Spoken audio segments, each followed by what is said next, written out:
여러분, 오늘 밤은 참 깊고도 고요하네요. 창밖을 한번 가만히 내다보세요. 저 달은 600년 전이나 지금이나 변함없이 우리를 비추고 있겠지요. 그런데 말입니다. 그 옛날 저 달빛 아래서 자식을 죽이려고 진짜로 활시위를 당긴 아버지가 있었다면 믿어지시겠습니까? 자식 이기는 부모 없다는 말, 우리네 살면서 참 많이 듣고 또 직접 겪기도 하는 서글픈 말이잖아요. 그런데 조선 역사상 딱 한 번 자식의 심장을 향해 화살을 날린 아버지가 있었습니다. 바로 조선을 세운 태조 이성계입니다. 그리고 그 화살 끝에 서서 아버님, 차라리 저를 죽여주십시오 라며 울부짖었던 건 제 손으로 형제들을 베고 왕이 된 아들 이방원이었죠. 오늘 잠들기 전 세상에서 가장 잔인하고도 슬픈 부자 전쟁, 우리가 흔히 함흥차사라고만 알고 있었던 그날의 진짜 속사정을 아주 깊숙이, 아주 진하게 들여다보려고 합니다. 자, 이제 편안하게 누워서 귀만 열어두세요. 제가 그 핏빛 서린 역사의 현장으로 여러분을 모시고 가겠습니다. 자, 이야기는 조선이 세워지고 얼마 안 된 시점으로 거슬러 올라갑니다. 사실 이성계 어르신, 나라 세우느라 얼마나 고생이 많으셨겠어요. 평생을 변방 전장에서 말 타고 달리며 피를 흘렸고 드디어 환갑이 넘은 나이에 왕의 자리에 앉으셨단 말이죠. 이제 좀 편히시나 싶었는데 아이고, 집안 싸움이 제대로 터집니다. 이성계에게는 금지옥엽 같던 막내 아들 방석이가 있었어요. 늦둥이가 얼마나 예쁘겠습니까? 눈에 넣어도 안 아플 그 아이를 다음 왕으로 점찍었는데 이게 조선 비극의 씨앗이 됐습니다. 조선 건국에 가장 큰 공을 세웠던 다섯째 아들 이방원이 가만히 있을 리가 없잖아요. 내가 피 흘려 만든 나라인데 저 어린애한테 준다고? 방원이의 눈에 불이 번쩍 났을 겁니다. 결국 방원이는 칼을 뽑아 형제들을 다 죽여버립니다. 세자 방석이는 물론이고 이성계의 오른팔이자 동지였던 정도전까지요. 여러분, 한번 상상해 보세요. 자고 일어났더니 아들놈이 다른 자식들을 다 죽여버린 겁니다. 이성계의 마음이 어땠을까요? 가슴이 무너지는 게 아니라 아마 갈기갈기 찢겨서 가루가 됐을 겁니다. 내 아들이 아니라 짐승이다. 저놈은 사람이 아니다. 라며 치를 떨었겠죠. 왕궁이고 뭐고 다 꼴보기 싫어진 겁니다. 결국 왕 자리를 내팽개치고 고향 함흥으로 훌쩍 떠나버립니다. 나 찾지 마라. 내 눈앞에 방언이 그놈 나타나면 내 손으로 죽일 거다. 이게 그냥 하는 소리가 아니라 진심이었어요. 그런데 방언이는 이제 왕이 됐잖아요. 왕이 됐는데 아버지가 인정을 안 해주는 겁니다. 아버지가 왕의 상징인 옥새를 들고 함흥으로 가버렸으니 이건 반쪽짜리 왕이나 다름없었죠. 백성들 보기에도 민망하고요. 그래서 아버지를 모셔오려고 사신을 보냅니다. 그런데 보낼 때마다 소식이 없어요. 이게 바로 우리가 아는 함흥차사의 진짜 시작입니다. 자, 여기서부터가 정말 소름 돋는 이야기입니다. 방원이가 보낸 사신들이 도대체 어떻게 됐을까요? 이성계가 함흥 근처에 경계병들을 쫙 깔아놨어요. 그러고는 명령합니다. 개성에서 오는 놈들은 무조건 쏴 죽여라. 이성계가 누굽니까? 신궁 중에 신공 아닙니까? 사신이 멀리서 말을 타고 오면 말 근처에 가기도 전에 화살이 목을 꿰뚫는 겁니다. 어떤 사신은 문전박대를 당하고 어떤 사신은 감옥에 갇히고 어떤 사신은 아예 돌아오지 못했습니다. 조정신료들은 이제 함흥 가라는 말만 나오면 다들 병가를 내고 뒷걸음질을 쳐요. 가면 죽는데 누가 가겠느냐는 말이 돌았죠. 이때 한 노신이 결연하게 일어납니다.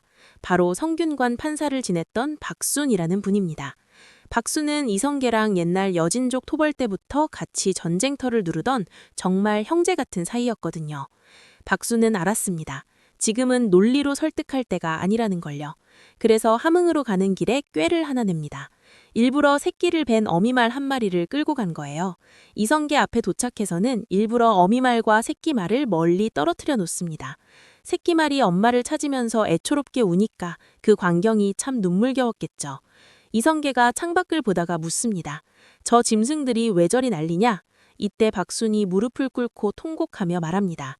상황 전하, 미천한 짐승도 저렇게 자식과 부모 간의 정이 깊어서 죽겠다고 우는데 하물며 만물의 영장인 인간은 어떻겠습니까?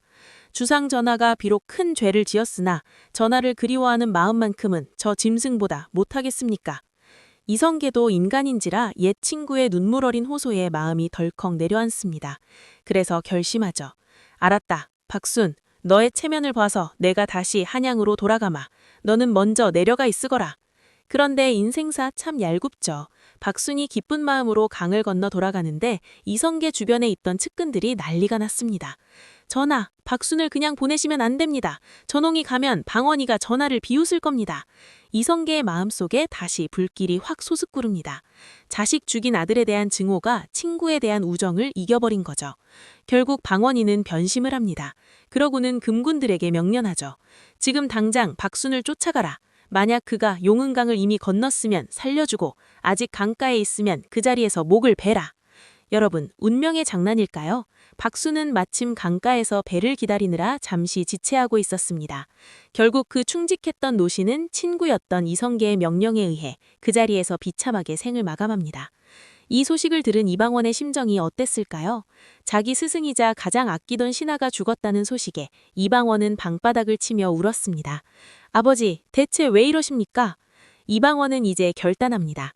아버지가 저를 죽이신다면 기꺼이 죽으러 가겠습니다. 제가 직접 마중나가겠습니다. 이건 정말 목숨을 건 도박이었어요. 이성계가 한양 근처까지 내려온다는 소식을 듣고 지금의 서울 성동구, 당시 살고지 평야에 큰 천막을 치고 잔치를 준비합니다. 그런데 이방원의 책사였던 하륜이 신신당부를 합니다. 전하, 상황 전하의 노여움이 아직 풀리지 않았습니다. 절대로 무방비로 계시면 안 됩니다. 천막 기둥을 아주 굵고 튼튼한 나무로 세우십시오. 이방원은 설마 아버지가 나를 죽이겠나 싶었지만 하륜의 고집에 굵은 기둥을 세우고 그 뒤에 자리를 잡습니다. 드디어 저 멀리서 이성계의 행렬이 보입니다. 흙먼지를 일으키며 다가오는 아버지의 모습에 이방원은 반가움과 두려움이 교차했겠죠.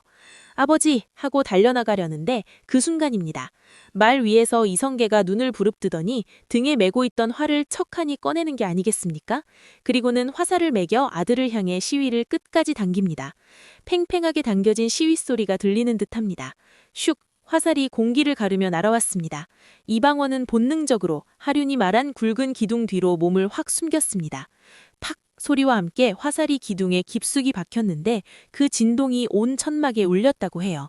만약 그 기둥이 얇았거나 이방원이 조금만 늦었다면 조선의 역사는 거기서 끝났을 겁니다. 이성계는 허탈하게 웃으며 말합니다. 이것도 하늘의 뜻이구나.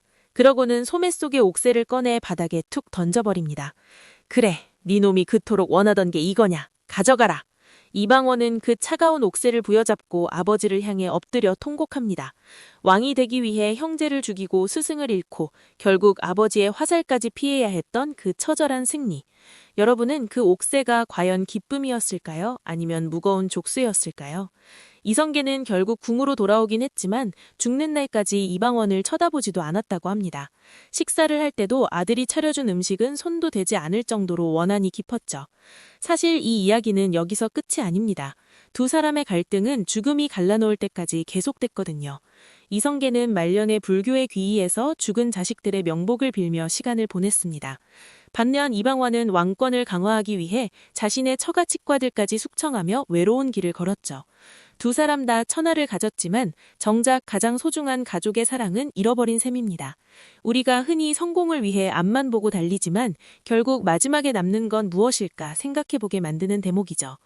여러분, 오늘 이 긴 이야기를 들으시면서 어떤 생각이 드셨나요? 600년 전 왕실의 비극이지만 어쩌면 우리네 사는 모습과도 닮아있지 않나요? 자식에게 다 퍼주어도 모자란 게 부모 마음이라지만 가끔은 그 마음이 어긋나 화살이 되기도 하고 송곳이 되기도 합니다. 그래도 다행인 건 우리는 왕이 아니라는 거죠. 나라를 걸고 싸울 일도 없고 옥새 때문에 부모 자식 간에 화를 쏠 일도 없으니까요. 오늘 밤은 그저 옆에 있는 가족의 손 한 번 따뜻하게 잡아주시고 혹시 멀리 계신다면 내일 아침 안부전화 한 통 넣어보시는 건 어떨까요? 조선의 왕들도 끝내 누리지 못한 그 평범한 행복이 사실은 세상에서 가장 비싼 보물이라는 걸 오늘 이야기를 통해 다시 한번 느껴봅니다. 이야기가 길었네요. 이제는 정말 눈을 감으실 시간입니다. 이성계의 화살 소리도 이방원의 통곡 소리도 이제는 다 먼 과거의 바람소리일 뿐입니다. 여러분의 밤은 그저 평온하고 따뜻하기만 했으면 좋겠습니다. 오늘 잠들기 전 듣는 역사 이야기가 여러분의 고단한 하루에 작은 위로와 휴식이 되었길 바랍니다. 유익하셨다면 잊지 마시고 구독과 좋아요로 제 마음을 응원해주세요. 여러분의 따뜻한 관심이 저에게는 조선의 어떤 보물보다 더 큰 힘이 됩니다. 그럼 편안하고 따뜻한 밤이 되십시오. 저는 다음번에 더 흥미롭고 가슴 뭉클한 역사 이야기로 다시 찾아뵙겠습니다. 안녕히 주무십시오.